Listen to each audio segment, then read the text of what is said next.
Bien, buenas tardes. Quiero enviar en primer lugar un saludo muy afectuoso a todas las personas amigas de Fundoro, en especial a las que siguen con regularidad nuestro seminario Orotava de Historia de la Ciencia. Inauguramos hoy la 30ª edición, inmersos en una crisis sanitaria sin precedentes en nuestras vidas. Como podrán imaginar, la pandemia del COVID-19 condiciona y limita nuestra actividad, pero no la paraliza. Deben saber que el equipo directivo de Fundoro sigue trabajando para mejorar y afrontar los nuevos desafíos que nos ofrece este escenario cambiante en el que nos movemos.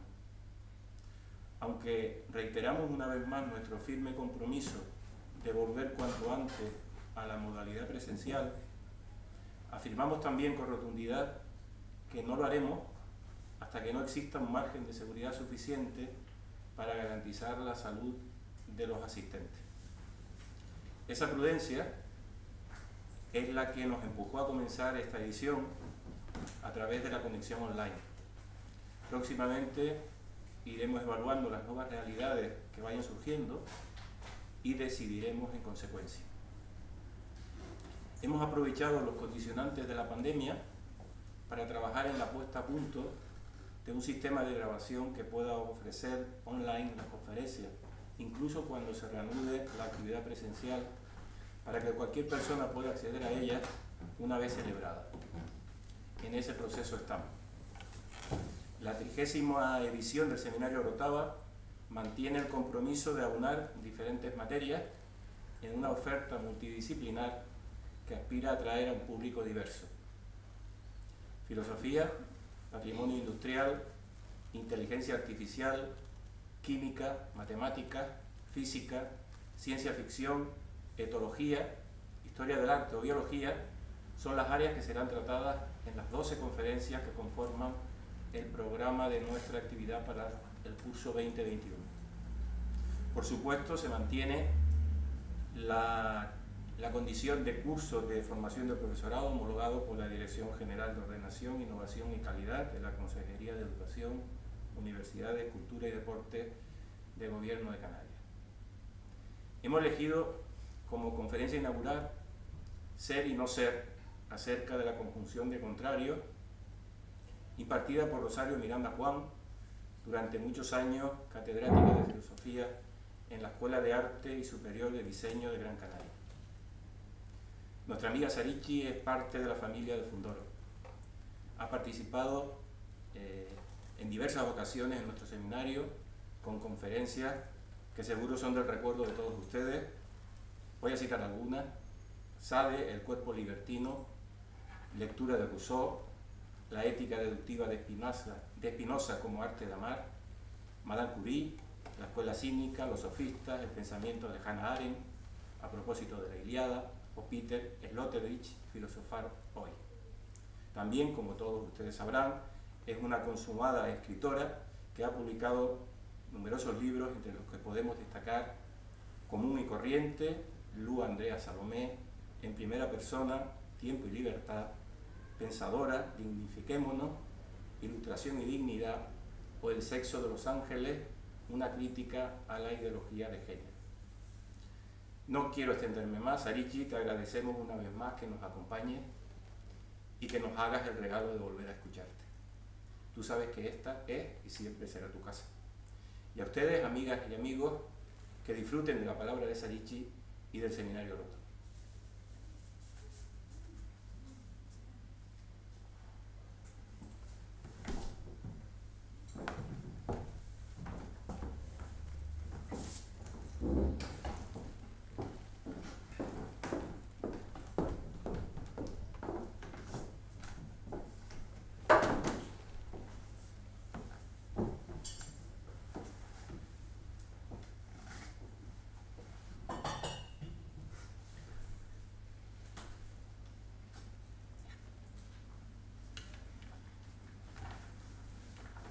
Muchísimas gracias por esta presentación tan cariñosa y tan cercana y siempre cada vez más, pero desde hace mucho me siento realmente en mi casa. Yo en mi currículum, cuando me lo piden, digo miembro de la Fundación Canaria Orotava de Historia de la Ciencia, aunque nunca haya firmado en ningún papel, pero me siento realmente parte de esta familia y agradezco ese reconocimiento. También agradezco la invitación a participar en este seminario una vez más y además el honor de abrirlo. Y estoy particularmente agradecida a Carlos Martín Collantes porque él acogió la proposición que en su día le hice de disertar sobre este tema de la contradicción y los contrarios. Y su buena disposición, su acogida a mi propuesta, me ha permitido concentrar y ordenar ideas sueltas sobre este asunto que yo creo que me han acompañado casi desde que empecé a pensar. Muchísimas gracias, por lo tanto, a la Fundación, a Miguel Ángel y a Carlos. Acerca de la conjunción de los contrarios, el rastreo llega al principio de la filosofía occidental, y en el principio de la filosofía occidental la unión del ser y del no ser, de los opuestos, no fue problemática, ni mucho menos fue objeto de repudio. Los opuestos desempeñan un papel estelar en el origen de la naturaleza según Anaximandro. Anaximandro explica ese origen en un relato que está desprovisto de dioses, pero que todavía tiene el halo de los mitos. En ese relato dice que el choque entre un magma indeterminado y un torbellino genera parejas de opuestos en el mundo empírico, lo caliente, lo frío, lo húmedo y lo seco, y que la dinámica entre esos opuestos pues produce el orden de las cosas que observamos en la naturaleza. Un poco más tarde, desde un pensamiento mucho más evolucionado en su abstracción, Heráclito de Éfeso, a partir de la percepción de que en la naturaleza todo fluye y nada permanece, concibe la realidad como devenir, como un proceso que está asentado en el cambio. Y el cambio, a su vez, está asentado en la unión de los contrarios, en la conjunción de ser y no ser. Porque que algo cambia supone o implica que deja de ser lo que era, que empieza a ser lo que no era, o que no era y empieza a ser. Expresado en sentencias solemnes, o si se quiere, en esa poesía grave que a veces resuma la metafísica, que algo cambia, se enuncia o puede enunciarse con máximas como estas: ser no es, no ser es, ser y no ser es. A la luz del devenir y del cambio, el ser no es estático, el ser va siendo. La unión de los contrarios es la esencia del mundo, y los opuestos comparten la misma osamenta. Los opuestos están hechos de la misma sustancia. Dice Heráclito, una misma cosa es lo dormido y lo despierto, lo joven y lo viejo, lo vivo y lo muerto. Los primeros al cambiar se convierten en los segundos se tornan en los primeros. El ser es mudable, es plural, deviene en un ajetreo constante de creación, destrucción, de muerte y renacimiento, en un flujo constante que está simbolizado por el fuego. El fuego, cuya constitución es la incesante transformación, se parece a la realidad, o mejor al revés. La consistencia de la realidad, continua transformación, es análoga a la consistencia del fuego. La concepción o composición que hace Heráclito de la realidad es invalidada explícitamente por Parménides y por Platón, y también implícitamente por los pitagóricos. Los pitagóricos enuncian una tabla de opuestos, la tabla de opuestos pitagórica, 10 pares de contrarios, límite ilimitado, impar y par y otros. Pero lo que viene al caso en este momento de esta tabla es que se acompaña de la consideración de que el primer término de cada par de opuestos es tan deseable como indeseable el segundo. La oposición de los contrarios ya no es el padre de todas las cosas, la matriz bullente de todo lo que existe, sino que pasa a ser una contienda en la que uno de los términos tiene que vencer sobre el otro y eliminarlo. Eso es lo que a su manera mantienen Parménides y Platón. Parménides y Platón repudian el cambio y repudian la conjunción, por lo tanto, de la unión de contrarios que subyace al cambio, y por eso deshacen el abrazo entre ser y devenir que existe en el pensamiento de Heráclito. Separan el ser y el devenir, los desdoblan. Hay un plano, el de la apariencia, en el que percibimos con los sentidos una realidad que deviene, calificada de errónea, de inferior, y después hay otro plano, el del ser, en el que accedemos con la razón a una realidad permanente, inmutable, idéntica, estática, única y eterna. y esta última realidad se declara incompatible con la contradicción, aunque la contradicción se despliegue asiduamente en el mundo físico y no digamos en nuestra vida psíquica. ¿De dónde viene ese antagonismo que ve Parménides entre la razón y la contradicción? ¿De dónde viene esa necesidad de ahuyentar el cambio que condujo a Platón a idear una ciudad inmutable y por lo tanto sin libre circulación, sin libre pensamiento, sin libre procreación y sin arte, que es una actividad por esencia transformadora? ¿Por qué ese gusto por la estabilidad llevado hasta la obsesión, incluso hasta el paroxismo? ¿Por qué el discípulo de Sócrates, el devoto discípulo de Sócrates, fundador además de un círculo de librepensadores, pergeña una sociedad totalitaria que habría clausurado la academia y habría condenado a Sócrates mucho antes de lo que lo hizo la democracia? Siempre me lo he preguntado y esta cuestión es un enigma, un misterio para mí. Quizás lo que movió a Platón a urdir en su imaginación una sociedad así fue el repudio, el asco que sentía hacia la lucha de facciones que ocupaban la democracia en lugar del civismo. O quizá constató que somos capaces de concebir una vida digna, somos capaces de concebirla, incluso somos capaces de alcanzarla, pero no de mantenerla, no de hacerla durar. Y todo eso quedaba conjurado en una sociedad diseñada contra el cambio. O quizás la aversión tan grande de Parménides a conjugar ser y no ser parte de la sospecha de que solo una verdad única en una realidad inmutable garantiza que nos entendamos, como si la pluralidad fuera nefasta para lo común, como si necesitáramos de la uniformidad para comunicarnos, como si la uniformidad fuera un requisito de la comunicación. Yo no sé si estos temores y esas sospechas que atribuyo a Parménides y Platón eran ciertas, pero lo que sí me parece es que no tienen ningún fundamento. Lo que posibilita que nos entendamos no es que la realidad sea inmutable, ni que sea uniforme nuestro discurso acerca de ella. Lo que posibilita que nos entendamos es que el significado de las palabras sea universal, sea el mismo para todos, que la definición de las palabras sea compartida. Y eso no es irreconciliable, ni es incompatible con la fluctuación y la multiplicidad de las cosas, ni con la incertidumbre acerca de su verdad. Lo idéntico para todos, lo universal, es el lenguaje. Y usar bien el lenguaje es lo que hace de nosotros seres racionales. Gracias al lenguaje común, en particular al conocimiento del significado de las palabras, construimos referencias sobre la realidad. Y gracias a esas referencias hablamos de lo que ocurre, fundándonos en razones que todos podemos entender, las compartamos o no. En una comunidad evolucionada más allá de los clanes, lo común no reside en la unanimidad de la opinión, sino en el conocimiento del significado de las palabras. Eso es lo que Sócrates enseña.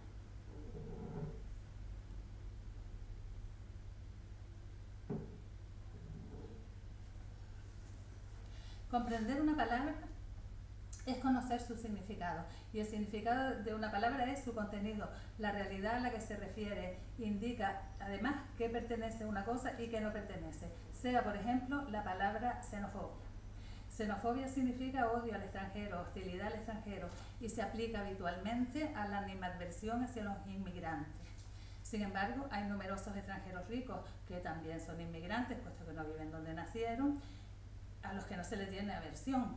Por lo tanto, el inmigrante objeto de fobia no lo es por extranjero, sino por pobre. Una realidad que la palabra xenofobia oculta, y en cambio queda clara en el término aporofobia, que significa rechazo al pobre, aporos, pobre en griego, un término aporofobia, acuñado en 2014 por Adela Cortina. Quien conoce el significado de las palabras llama a las cosas por su nombre. Y llamar a las cosas por su nombre es algo de suma importancia, porque eso es lo que nos permite entendernos y también es lo que nos permite no engañarnos ni engañar. Puede decirse que en una democracia donde el poder viene dado por la palabra, la corrupción es posible por la corrupción del lenguaje. Alterar el significado de las palabras, nombrar realidades con palabras que no les corresponden, por ejemplo, llamar flexibilización del mercado laboral al despido libre, o llamar democracia a lo que propiamente hablando es una plutocracia o es un totalitarismo de mercado, Esos son ejemplos entre una larga casuística de formas de falsear y de ocultar la realidad mediante el lenguaje.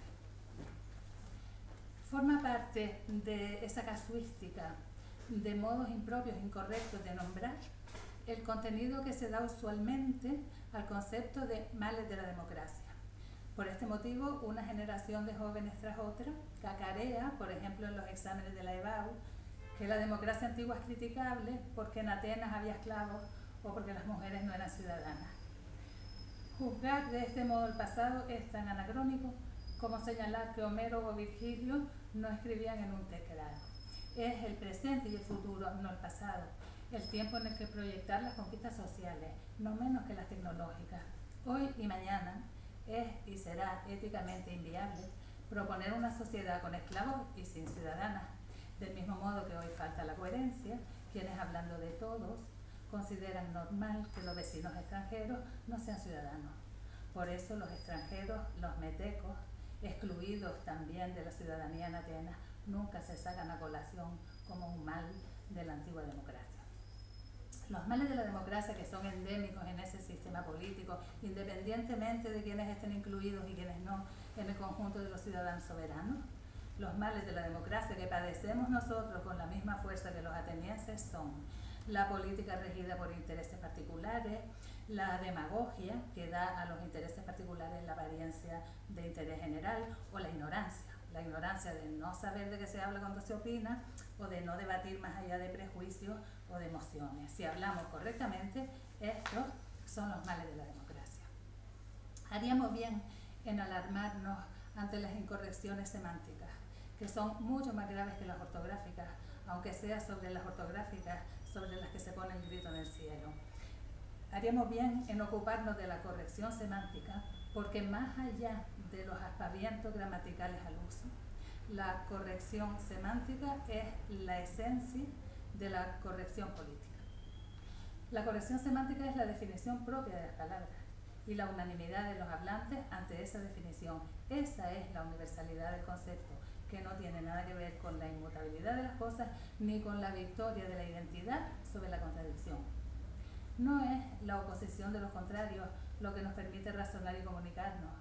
Perdón, lo que nos impide razonar y comunicarnos. Lo que nos impide eso es acartonar el lenguaje en fórmulas vacías, o bien utilizar el lenguaje para investirnos.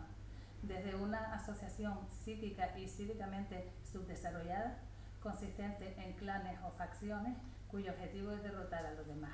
Más allá de esa pobreza cívica, la oposición de los contrarios discurre en el pensar y en el ser, sin menoscabo del entendimiento ni de la comunicación. El significado de las palabras es la medida común, la medida que cabe en todos, y eso, medida común, es la razón, también la razón matemática. El significado de las palabras funda en razones unas opiniones que pueden discutirse, y pueden discutirse en la acepción civilizada de la palabra discutir, que es discurrir acerca de un asunto, examinarlo desde diferentes puntos de vista, manifestar pareceres y cambiar de opinión si procede en base a las razones esgrimidas. Esa, no la acepción bárbara de la palabra, que es regañar, disputar, pelearse.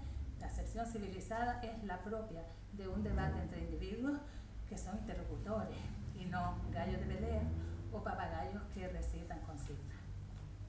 La gente adulta piensa por sí misma, y lo que comparten quienes piensan por sí mismos no son clanes de miembros uniformes que se oponen a otros clanes de miembros uniformes.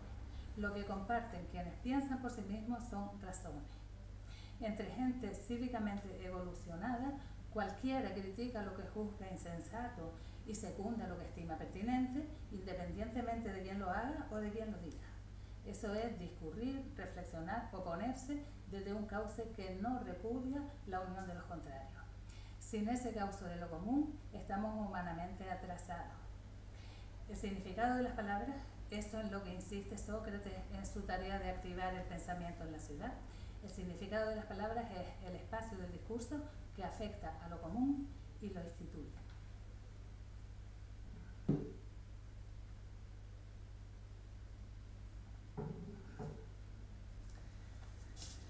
Por otra parte, a pesar de los epítetos que le fueron asignados a Heráclito: el oscuro, loco de dos cabezas, difusor del absurdo, defensor de la confusión. A pesar de todo eso, a pesar de la consideración de la contradicción como una amenaza para la cordura y para la sensatez, y a pesar de hacer del principio de no contradicción una exigencia del pensamiento, lo cierto es que no son el uno y la identidad, sino lo múltiple y la contradicción, las referencias que nos permiten establecer entre nosotros una convivencia de calidad.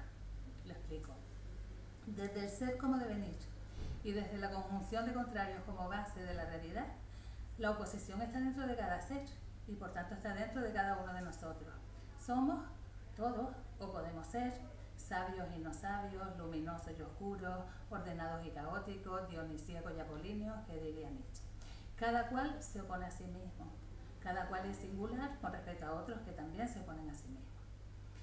La conjunción de contrarios en el seno de cada cual remite, en el plano individual, a la tarea constante de conocernos y gobernarnos en una épica de la existencia.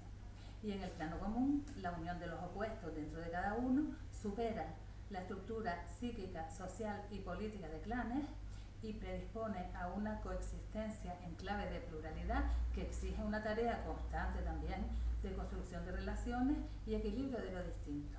Eso es lo que ocurre si entendemos el ser como devenir. En cambio, el principio de identidad tiene consecuencias negativas para la vida en común. Si cada ser es idéntico a sí mismo y se opone a lo que no es él, si cada cual se afirma negando lo que no es, entonces la relación con los otros que no son como yo es el enfrentamiento o la segregación. Es el nosotros y ellos del etnocentrismo, del nacionalismo, del partidismo, ya que cada cual se afirma erigiendo al otro en su contrario. La exigencia de uniformidad que conlleva la identidad dificulta el reconocimiento del otro como singular y como igual.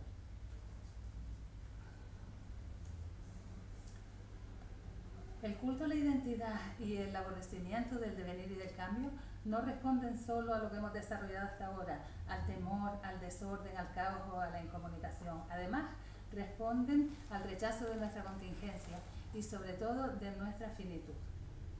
Devenir es el flujo del ser en el tiempo, y el tiempo, para los vivos, desemboca en la muerte. Aún en la época en que se tenía del tiempo un sentido cíclico y en que todo el marco temporal era que todo retornaba una y otra vez al presente, todo volvía reiteradamente al presente, incluso en ese momento el hecho de la muerte hizo configurar también al tiempo como una potencia aniquiladora, la que representa a Cronos, que es devorador de sus hijos.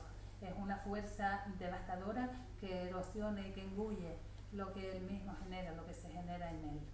Ese tiempo produce horror o puede producirlo y también suscita el deseo de existir más allá de esas condiciones, el sueño de un devenir que no sea fugitivo, sino permanente como el de los dioses, que nacen pero no mueren. Cuando los griegos imaginaban que los dioses pululaban por este mundo, que compartían nuestro espacio y que por lo tanto nosotros estábamos con ellos por el hecho de estar vivos, el medio de escapar a la finitud, de trascender la muerte, fue quedarse aquí en la tierra, en la memoria de las generaciones que la fueran poblando. El antídoto a la finitud era permanecer en la memoria de los vivos, una memoria alimentada por el canto del poeta que reavivaba ilimitadamente las acciones memorables por el hecho de narrarlas. La poesía y en general el arte nos da más vida que la vida efímera del cuerpo y además tiene la capacidad de establecer filiaciones. Alejandro Magno, Alejandro el Grande, fue hijo de Filipo y de Olimpia, pero además fue hijo de Ciro el Grande y de Aquiles, que Xenofonte por un lado y Aristóteles por otro le enseñaron a amar. Fueron ellos, Ciro y Aquiles, quienes dejaron huella en la sensibilidad del príncipe, quienes le precedieron en sus deseos, en sus expectativas y en sus objetivos. Alejandro fue invulnerable o casi en el campo de batalla, y lo fue por la genética que le transmitieron sus padres biológicos, por las tácticas guerreras que Filipo innovó y legó, pero además y sobre todo porque estuviera en la parte del mundo que estuviera, y quien quiera que fuera el guerrero contra el que se batía, Alejandro encarnado en Aquiles porque leyó la Ilíada, siempre peleó a las puertas de Troya contra Héctor. La vida sigue, por lo tanto, mientras se activa en el devenir de otros que la tienen en cuenta. Ese es el medio, la forma de los antiguos de trascender la finitud.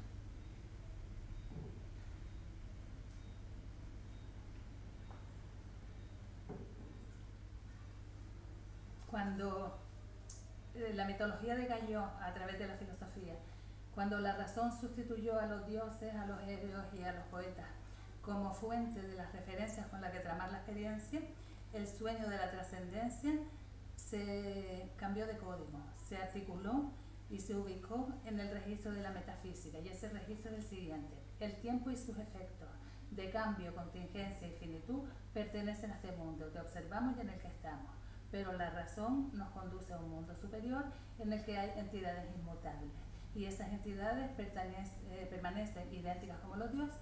Como los dioses no son perceptibles con los sentidos ni se ven afectadas por el tiempo. Parménides y Platón convierten este mundo en el que estamos y está el tiempo en una realidad secundaria, en una realidad inferior, derivada y aparente. El devenir, con su flujo, su cambio, su finitud, tiene que tender a la inmutabilidad y a la eternidad del ser. Esa es nuestra más alta aspiración y en eso consiste nuestra porción de divinidad. Y puesto que morimos, se postula en nosotros la existencia de un alma, en la que la metafísica proyecta nuestro apetito de inmortalidad. De este modo, la metafísica neutraliza, o por lo menos calma, el miedo a la muerte, y lo hace elaborando una ficción en la que el cambio y la finitud no existen, y dando a esa ficción el estatuto de realidad primera y de verdad. Los principios de identidad, de no contradicción y de tercio excluso, que son axiomas de la lógica pero no descripciones de la realidad, se convierten en las leyes del pensamiento, y como el devenir no responde a esas leyes, Heráclito está loco por tomar el devenir como única realidad. Cuando el filósofo expulsó al artista de la ciudad y vertebró el sueño de la inmortalidad del modo descrito, la razón empezó a engendrar monstruos. Unos monstruos derivados de la pretensión arrogante de traspasar los límites de la condición humana. El llamado paso del mito al logos supuso una inflexión en las relaciones con la trascendencia, el tiempo y la muerte. El cambio fue de permanecer en el mundo mediante acciones memorables y al arte que las conserva, algo que no nos enfrenta con el hecho ineludible de que somos mortales, se pasó a la pretensión de poder sobre el tiempo y de vencer a la muerte, enfrentándonos la metafísica con nuestra contingencia y con nuestra finitud, lo cual es un delirio de omnipotencia. La metafísica tuvo en breve su versión en la teología judio-cristiana, que el ser es supremo, casa con un ser supremo, incorpóreo, eterno y perfecto como las ideas platónicas, y además abierta y explícitamente omnipotente. Después, las referencias de la teología judio-cristiana, que son las de la antigua metafísica, se ubicaron de alguna manera en la ciencia. En la ciencia, la realidad copia la perfección de las matemáticas y el hombre, con sus prótesis técnicas, se concibe como un ser omnipotente. Por eso nos creemos la causa directa y única del comportamiento del clima, o por eso gestionamos la inmortalidad literal y técnicamente a costa del encarnizamiento terapéutico, que significa no dejar morir a los moribundos y alargar hasta extremos pavorosos la decrepitud de los ancianos. La metafísica, la teología y la ciencia aplastaron, por lo tanto, la contradicción y escindieron la realidad en dos mundos. Pero la afirmación del cambio y de la contradicción en una realidad abordada como un solo mundo volvió a salir a la superficie siglos después de que Heráclito la formulara, como ocurrió con el heliocentrismo de Aristarco de Samos, que se quedó en barbecho hasta Copérnico. El Copérnico de la contradicción fue Hegel, que reactiva un pensamiento, que inserta el devenir en el núcleo mismo del ser y del conocer. Para que esto fuera posible, tuvo que cambiar otra vez la articulación que hacen la metafísica y la teología entre tiempo, finitud, trascendencia e inmortalidad. Y en efecto, esta articulación fue objeto de otra vuelta de tuerca, primero en el humanismo renacentista y después y sobre todo en el movimiento ilustrado. Según la mentalidad ilustrada, este mundo vale por sí mismo.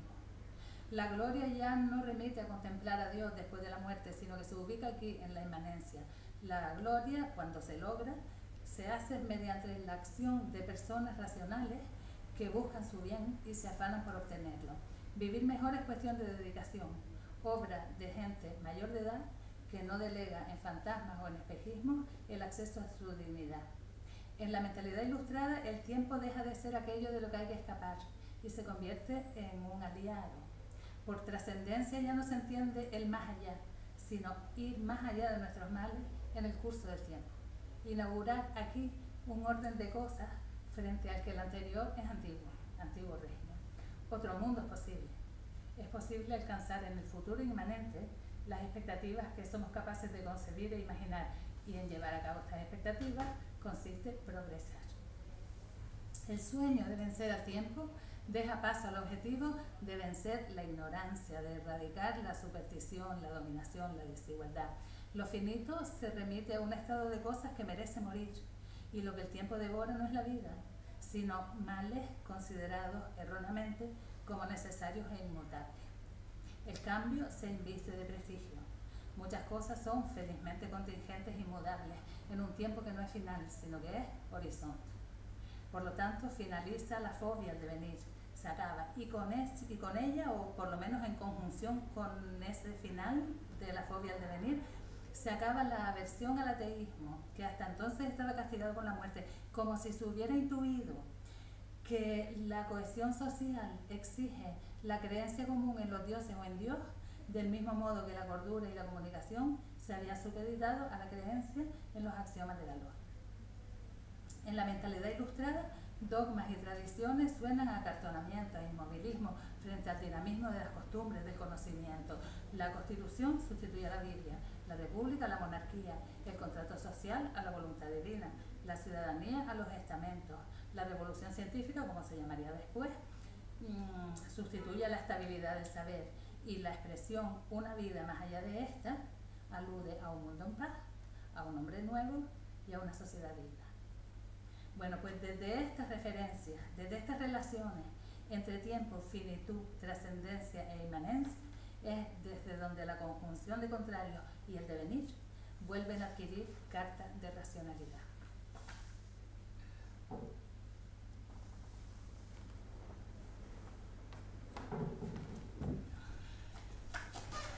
Devenir es para Hegel el proceso en el que dos realidades opuestas primero se complementan, en un segundo momento se enfrentan a su contrario, y finalmente en un tercer momento cada una se enfrenta a lo que es, niega su propio modo de ser, y así mutan las dos, saltan a una realidad superior que las engloba a ambas y las supera a cada una. Así es como lo que no era llega a ser, así nacen nuevos modos de ser, o si se quiere, ciertas realidades pasan del no ser al ser. Puede ilustrarse este proceso con la dialéctica del amo y del esclavo, que pone en el mundo algo que no estaba, que es la libertad. Este pasaje, la dialéctica del amo y del esclavo, que pertenece a la fenomenología del espíritu, es tan emblemático en la historia de la filosofía como el mito de la caverna de la República de Platón. Con mis palabras, pasadas por las de Alexandre Koyev, estudioso y divulgador del pensamiento de Hegel, el resumen o la esencia de la dialéctica del amo y del esclavo es la siguiente. Esclavo es quien produce lo necesario para sobrevivir, y eso que produce no le pertenece. Amo es quien no trabaja y se sobrevive porque se apropia de los productos que hace el esclavo, sobrevive apoderándose de los frutos del trabajo de otro. El esclavo cree que es una cosa, cree que es un instrumento productor, y el amo cree que es libre.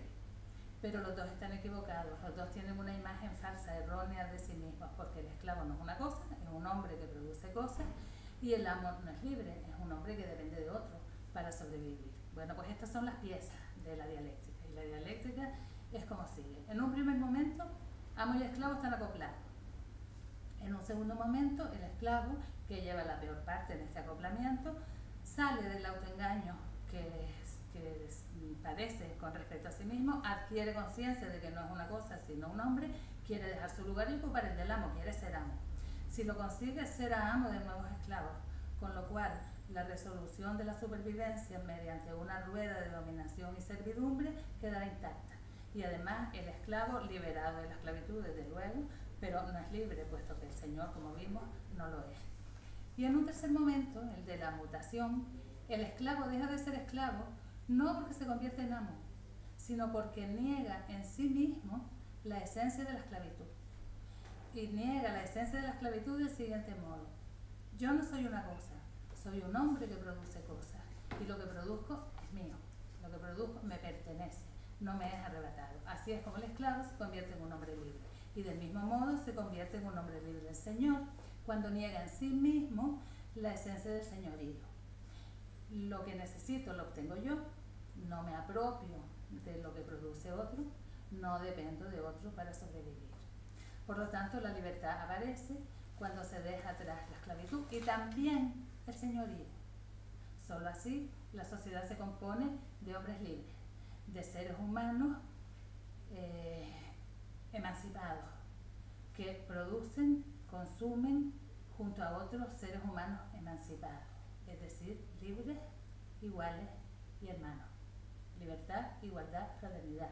Los tres pilares de la Revolución Francesa, el régimen nuevo alumbrado por la Revolución Francesa. Hegel, Schelling y Hölderlin habían sido compañeros de estudios con discípulos, tenían 19-20 años en 1789 y celebraron la revolución plantando un árbol a la libertad y a la emancipación.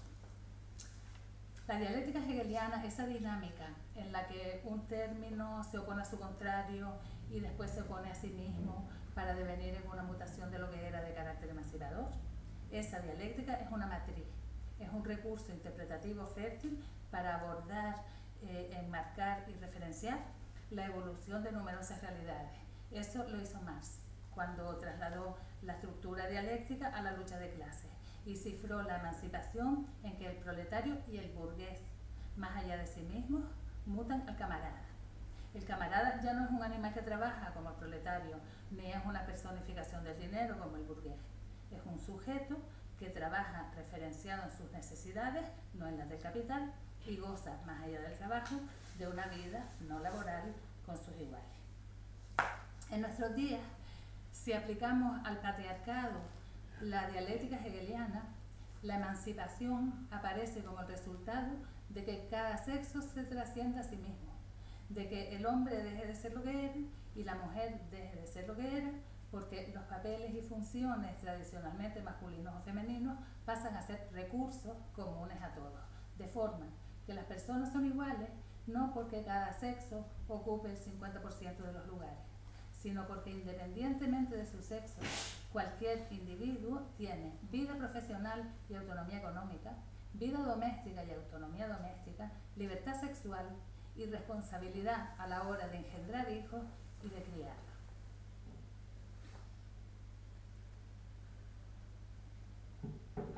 En los campos que acabamos de abordar tan someramente, el de las clases sociales y el de los sexos, no se ha alcanzado la síntesis dialéctica, la emancipación no ha ocurrido, no ha tenido lugar, no se ha rebasado el enfrentamiento entre contrarios, persiste la mentalidad de victoria de uno puesto sobre el otro o la búsqueda de libertad en términos de hacerse un hueco en la parte favorecida de la dominación.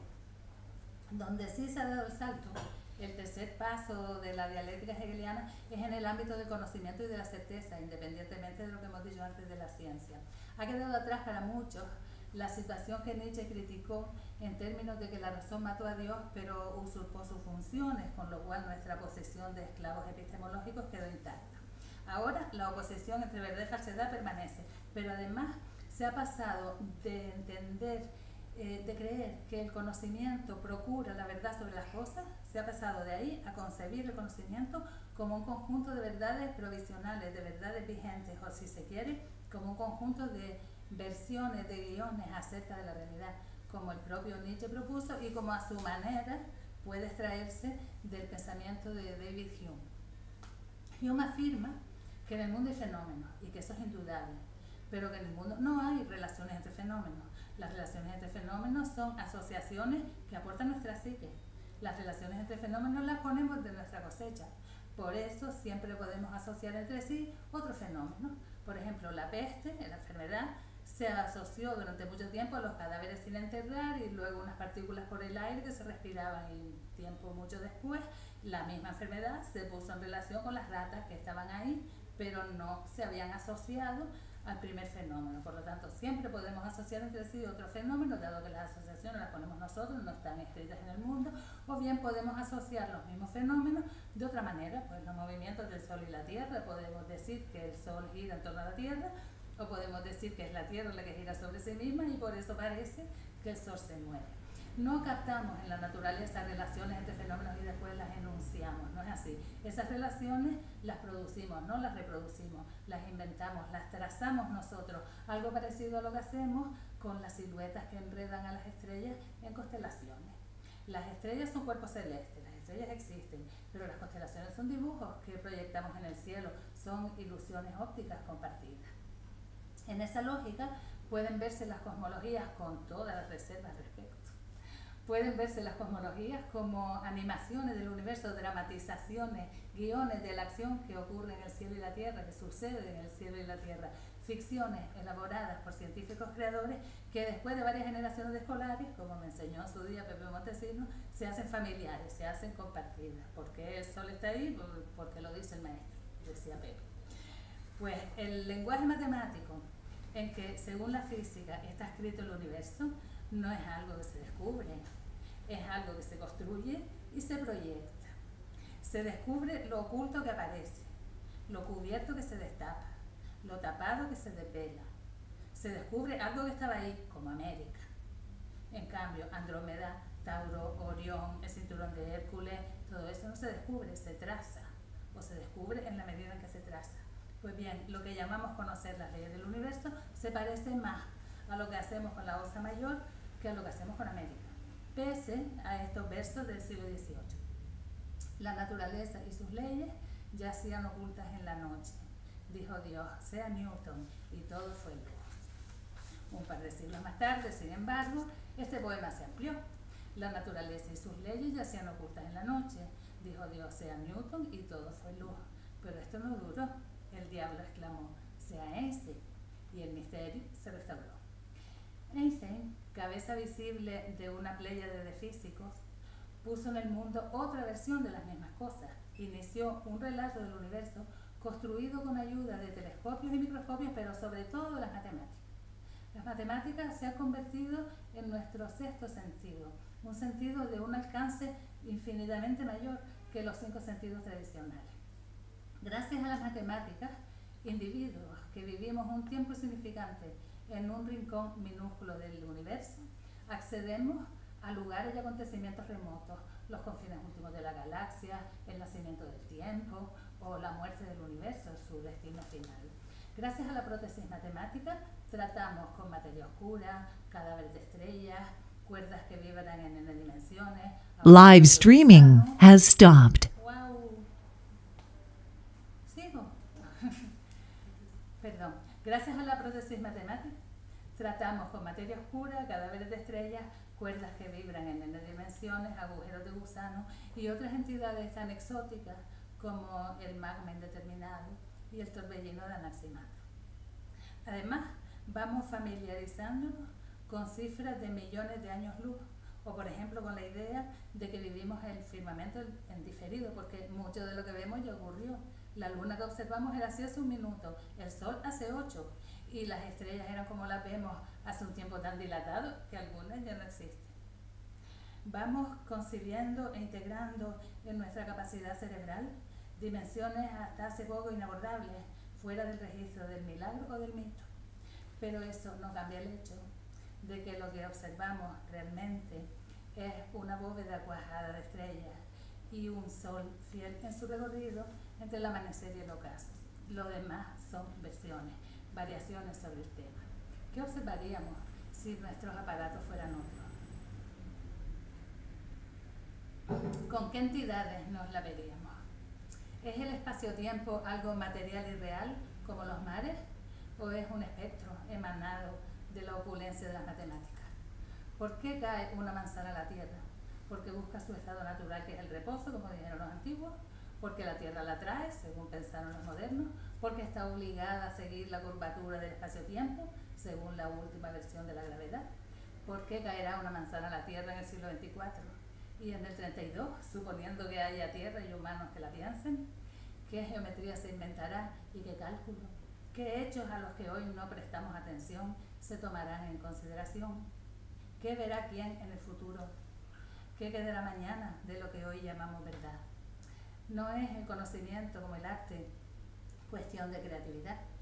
Imaginación y razón no se excluyen. La razón es exuberante, mucho más amplia que la lógica ajena a los contrarios, y crear versiones del universo es una de sus atribuciones. No sabemos cuánto vivirá bajo el firmamento esta especie nuestra, pero sí sabemos que mientras haya siglo para nosotros, también habrá cielo. Y mientras haya cielo, nuevas teorías pasarán del no ser al ser, por obra de científicos que ensarten los mismos fenómenos, porque no hay nada nuevo bajo el sol, en relatos que por inéditos sí ponen novedades bajo el sol. No hay, y sí hay, cosas nuevas bajo el sol. Una vez más, ser y no ser es.